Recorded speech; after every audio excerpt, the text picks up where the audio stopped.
784वां उर्स है हजरत बाबा फरीदुद्दीन मसूद गंज शकर रहमतुल्लाह अलैह का। आज के हिंदुस्तान में भी इस काम की बहुत ज्यादा जरूरत है।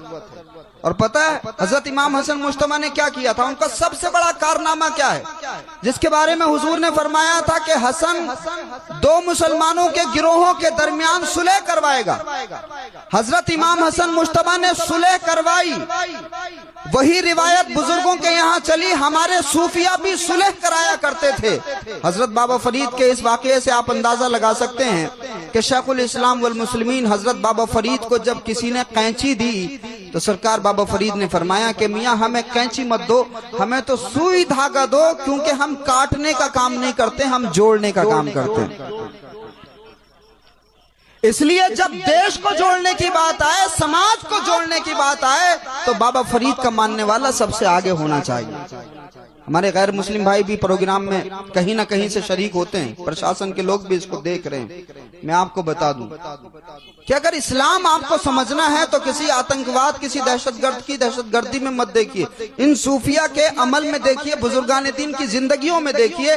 हम उन बुजुर्गों को मानने वाले हैं जिन्होंने दिलों को जीता है, दिलों को फतह किया। हम उस बाबा फरीद का उर्स मनाते हैं जिसने जमीन पर कब्जा नहीं किया बल्कि दिल को जीता है।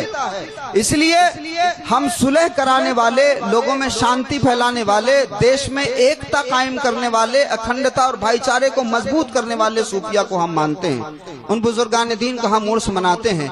इसलिए तमाम ही देशवासियों को ये बात बहुत ही संजीदगी से समझना चाहिए कि हम मुसलमानों का ताल्लुक जमीन पर हुकूमत करने वाले किसी तुगलक और लोधी से नहीं है, दिल पर हुक्मरानी करने वाले ख्वाजा मुइनुद्दीन से है, दिलों पर हुक्मरानी करने वाले ख्वाजा कुतुबुद्दीन और बाबा फरीदुद्दीन से है।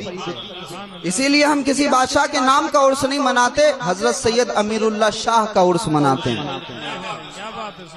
हम किसी शहंशाह का उर्स नहीं मनाते, इंसानियत की सेवा करने वाले हजरत सैयद इंसान अली शाह का उर्स मनाते हैं।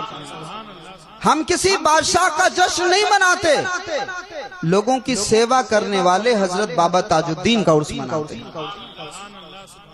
तो ये जो इस्लाम है मदीने से चला, करबला होते हुए जो अजमेर शरीफ पहुंचा और अजमेर शरीफ से फिर सारे हिंदुस्तान में फैला, इन बुजुर्गों के जरिए हम उस मोहब्बत और भाईचारे के इस्लाम को मानते हैं। इसलिए बुजुर्गान दीन से अकीदत और उनसे मोहब्बत रखना ये आज के दौर का तकाजा है।